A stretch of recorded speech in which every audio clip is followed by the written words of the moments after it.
Olá amigos, que a paz esteja em teu coração. Você vai ficar agora com um vídeo, uma mensagem, uma palavra de Deus, que com certeza vai falar ao seu coração. Peço a gentileza que você também possa se inscrever no nosso canal, compartilhar, ativar o sininho das notificações, para que você receba mais e mais vídeos e pregações, mensagens que vão edificar a sua vida, a sua casa, a sua família, em nome de Jesus. Deus te abençoe. Fica na paz. Louvado seja o nome do Senhor Jesus. Glória a Deus. Abra comigo, meus irmãos, a sua Bíblia, no livro de Juízes, capítulo de número 16. Juízes, capítulo de número 16, versículo de número 20. Louvado seja o nome do Senhor Jesus. Livro de Juízes, capítulo de número 16, versículo de número 20. Louvado seja Deus. Deus tem uma palavra especial para falar ao nosso coração nesta noite, para a glória de Deus. Achou aí, queridos? Você pode acompanhar conosco aqui na transmissão também. Temos aqui o versículo aqui, ó, declarado aqui para nós lermos. Glória a Deus. A Bíblia diz assim: então ela gritou: Sansão, os filisteus vieram atacá-lo. Ao acordar, ele pensou: farei como das outras vezes e me livrarei deles. Não sabia, porém, que o Senhor o havia deixado. Deus querido e maravilhoso, fala no nosso coração nessa noite, pelo poder da tua palavra.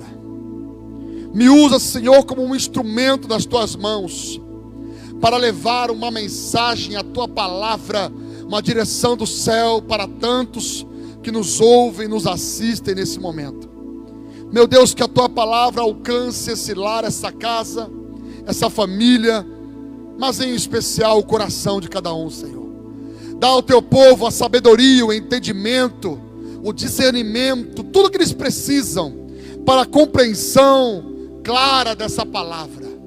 Tudo, meu Deus querido, para que possamos colocá-la em prática e possamos crescer. E após esse culto saímos melhores em nome do Senhor Jesus. Meu Deus, que o teu nome, que é sobre todo nome, seja exaltado, seja glorificado nessa noite, em nome de Jesus. Amém e amém, Jesus. Glória a Deus. Meus irmãos, eu quero pregar nessa noite debaixo desse tema, um tema muito interessante, intrigante: tanque vazio.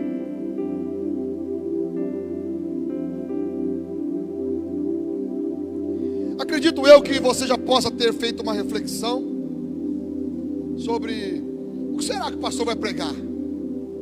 Tanque vazio, e mostra ali ainda um velocímetro, mostra ali no canto uma marcação de combustível, velocímetro de um carro, ou melhor, aquilo ali não é nem velocímetro, aquilo ali é o medidor de RPM, né? De rotação do motor. Escuta, é interessante a gente refletir algumas coisas nesse sentido. Dentro de cada veículo existe um medidor de combustível. O medidor de combustível, ele serve para mostrar ao motorista a quantidade de combustível que tem naquele veículo.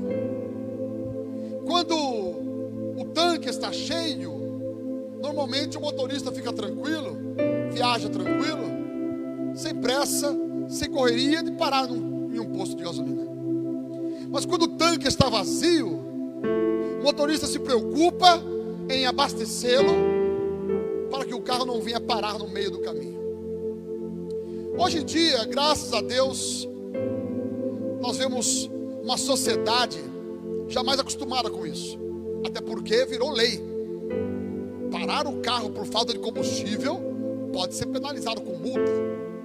Mas eu não sei se você é dessa época, o meu cabelo branco me faz lembrar um pouco.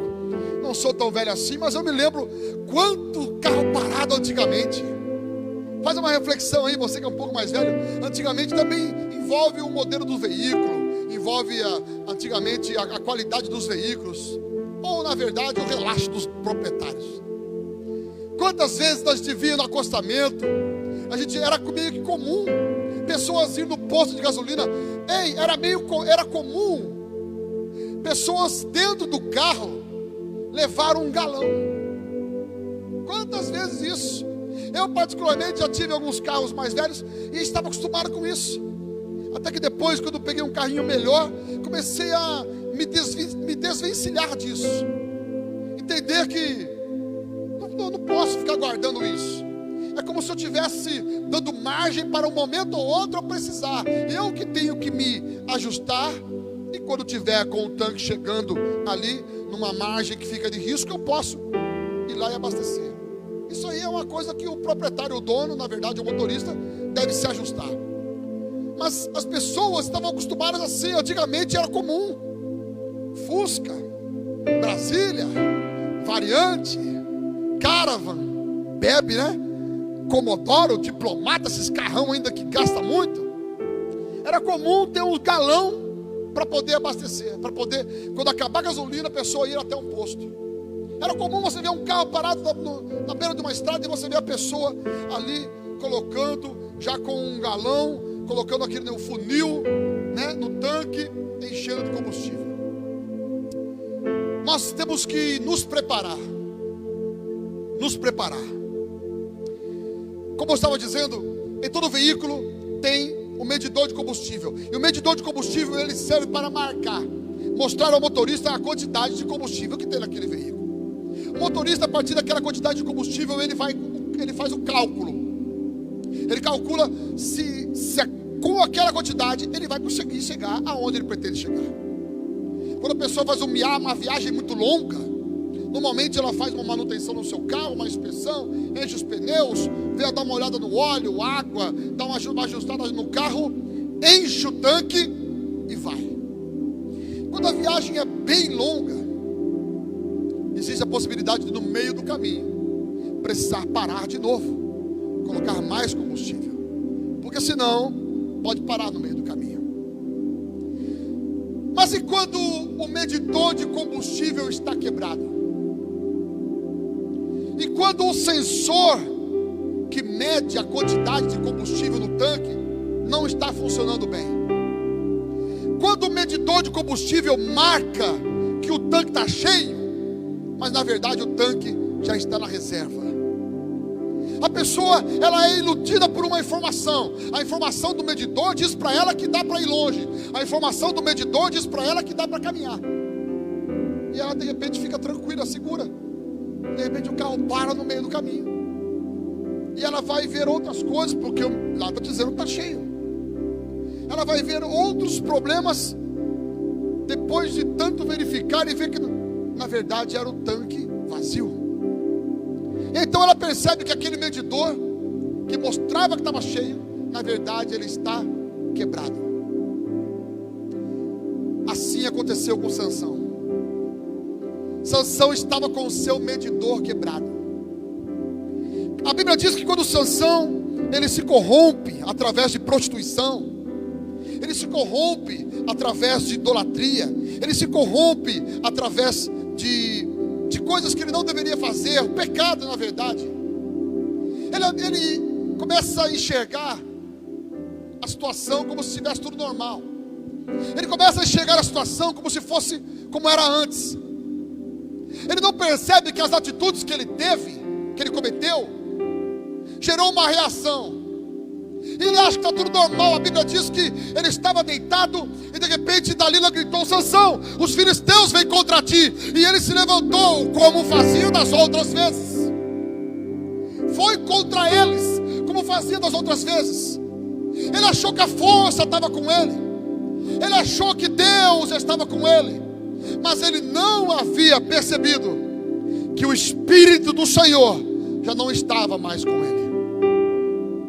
O grande problema é quando pensamos que estamos bem, mas na verdade não estamos. Ou nos iludimos achando que está tudo legal, mas na verdade não está. O grande problema é quando o medidor mostra uma coisa, mas na verdade é outra. O grande problema é quando você acha que você consegue ir longe, mas talvez você não saia do lugar.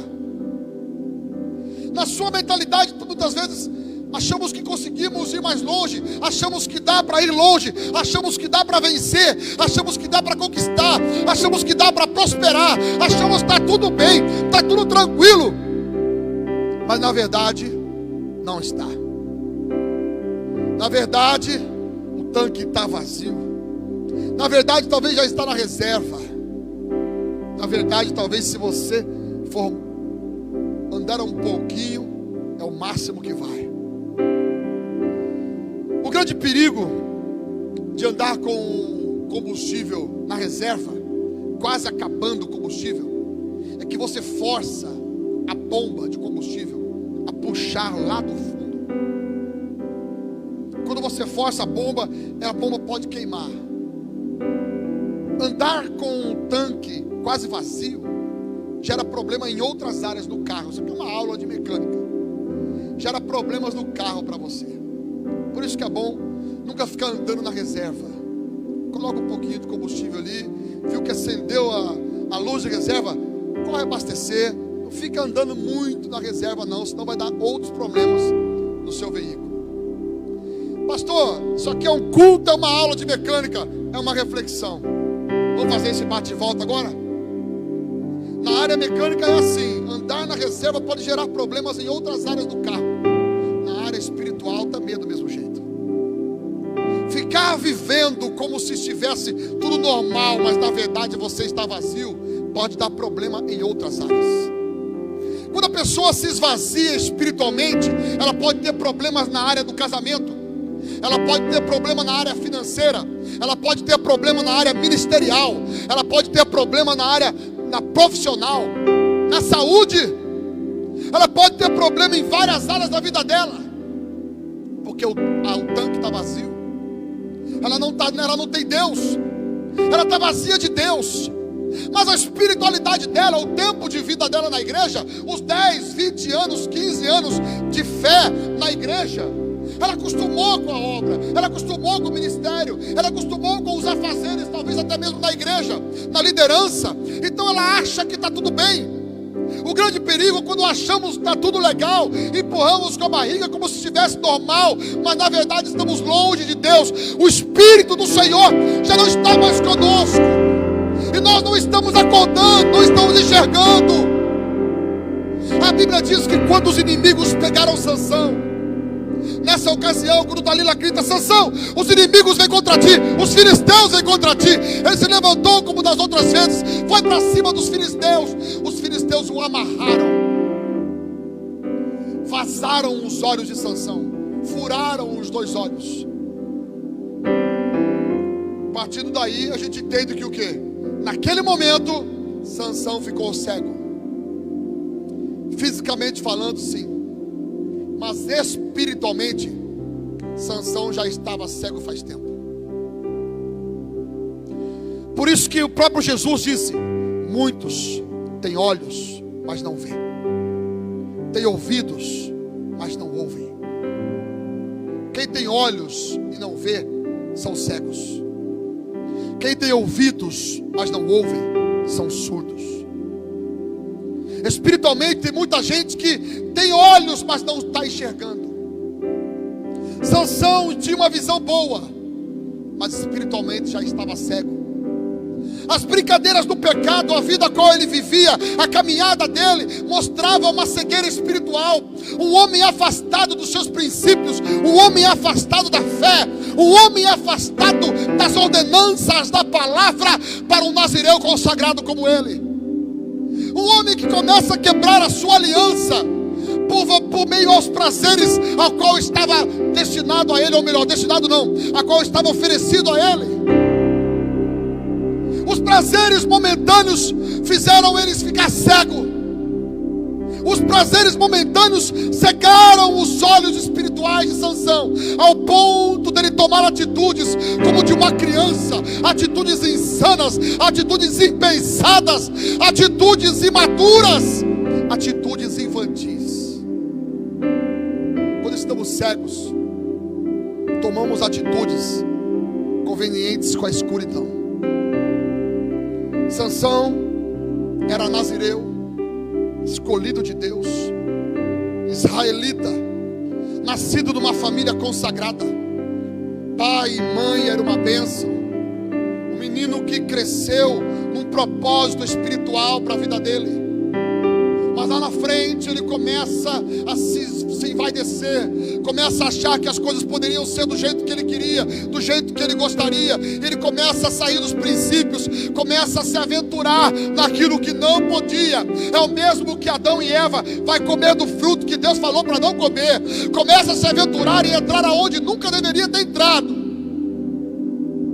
O grande problema é esse: acharmos que podemos fazer o que nunca deveríamos fazer.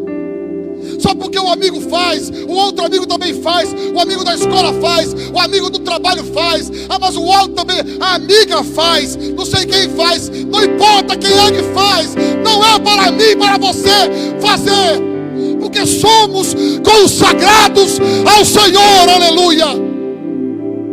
Se somos consagrados, estamos debaixo de uma aliança, estamos debaixo de um propósito. A minha vida não é como o mundo diz que é para ser. A minha vida é como a palavra de Deus diz que é para ser. Sansão já estava cego. Sansão já estava cego.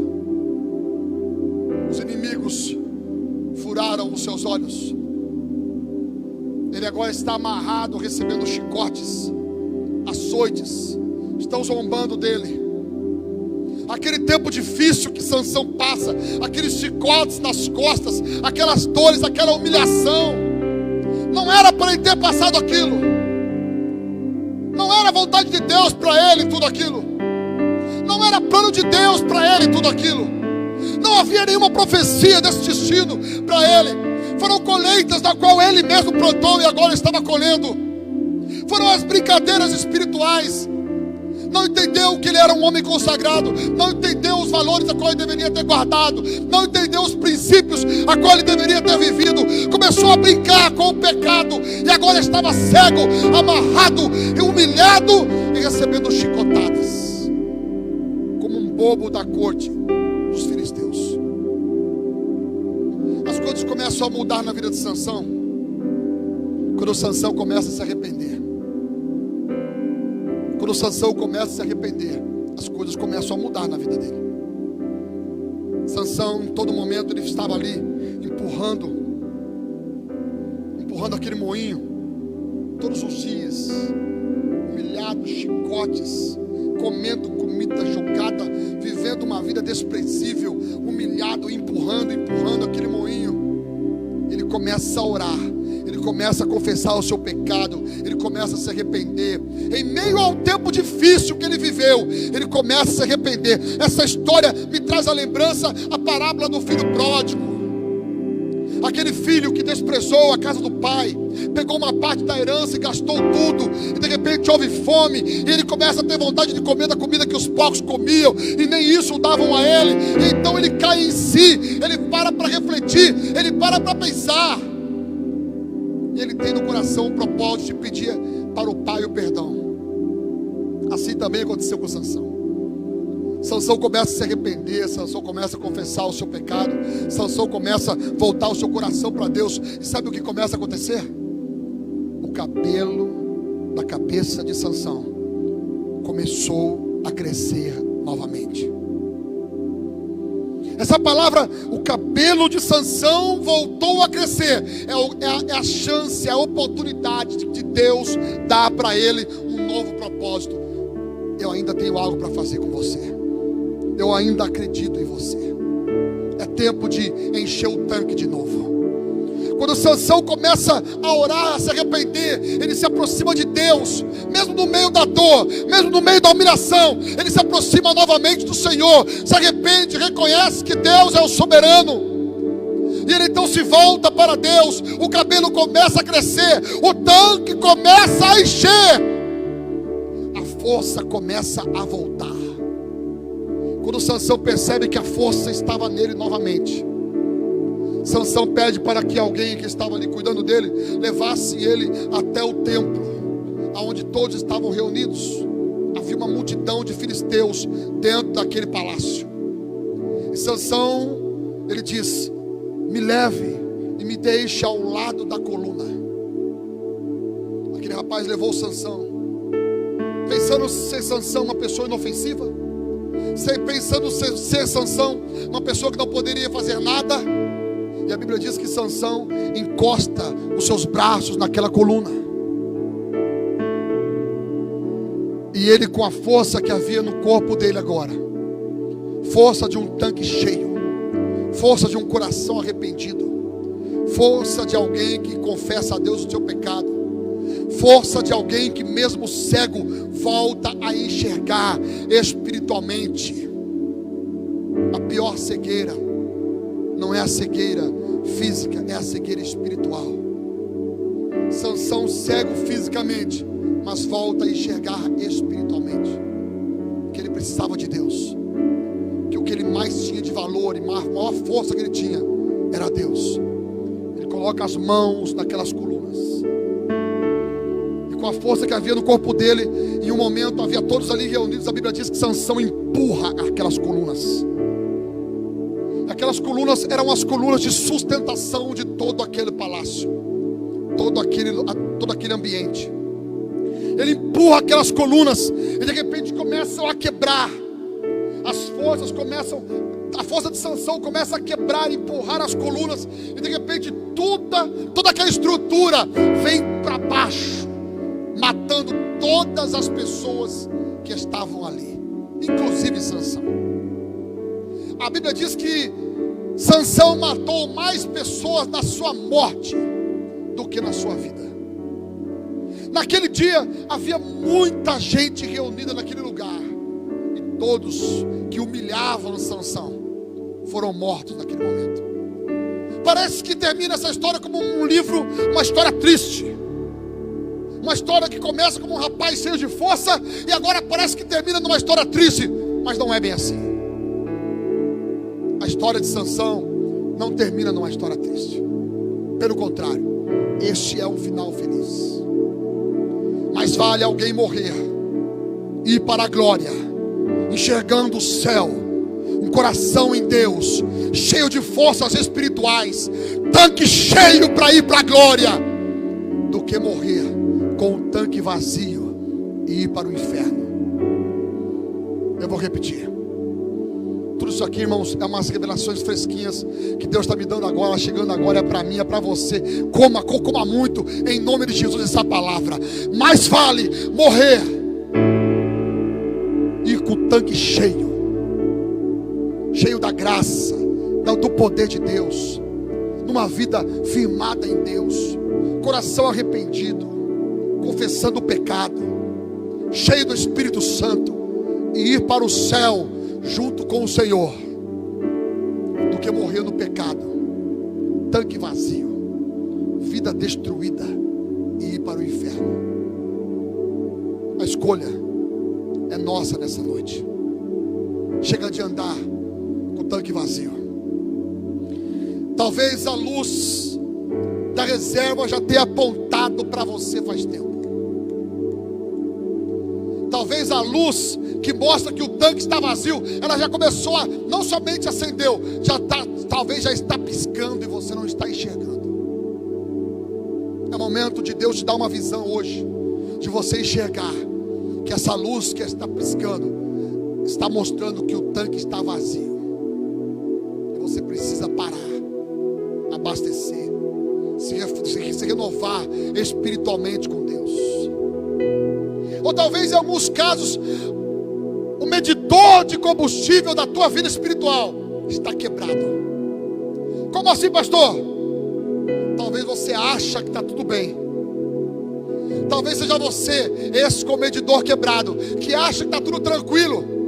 Não, porque eu faço parte da igreja, eu faço parte da liderança, eu faço parte do ministério, eu toco, eu canto, eu prego, eu faço parte da dança, eu sou diácono, diaconisa, sei lá qual é o seu ministério, sei lá qual é a área que você atua. E talvez você vá pensar: não, porque eu trabalho na obra, o meu tanque está cheio. Ei, quem disse que trabalhar na obra deixa o tanque cheio? O que deixa o tanque cheio é encostar, é estar próximo daquele que tem o poder de encher a minha vida e a sua vida.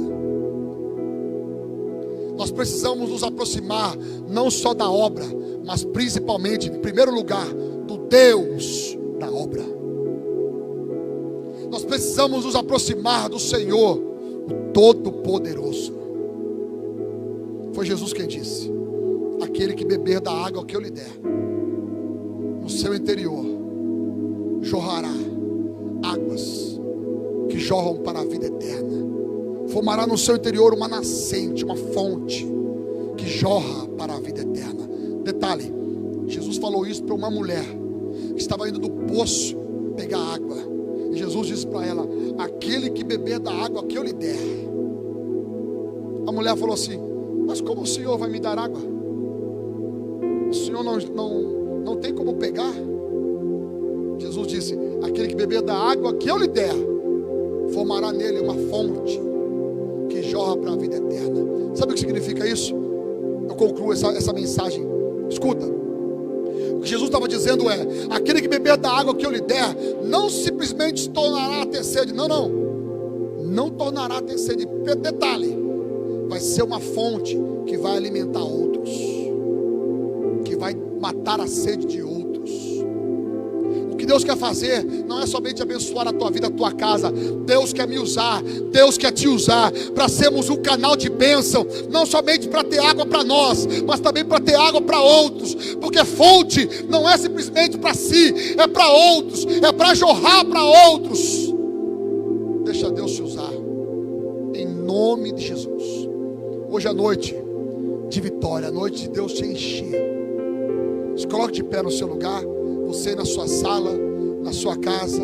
Se coloque de pé nesse momento. Coloque a mão no teu coração. Abre o teu coração, coloque a mão no teu coração agora. Nós vamos fazer uma oração a Deus. E se você está se sentindo que o tanque está vazio, você está se sentindo: pastor, essa pessoa com medidor quebrado sou eu. Talvez você diga: essa pessoa com medidor quebrado sou eu. Eu estou achando que estava tudo normal, mas na verdade não está. Eu estava achando que estava tudo bem, mas na verdade não está. Nesse momento, volte seu coração para Deus. Volte sua alma para Deus. Volte a sua vida no altar. Volte a sua vida na presença. Feche os seus olhos.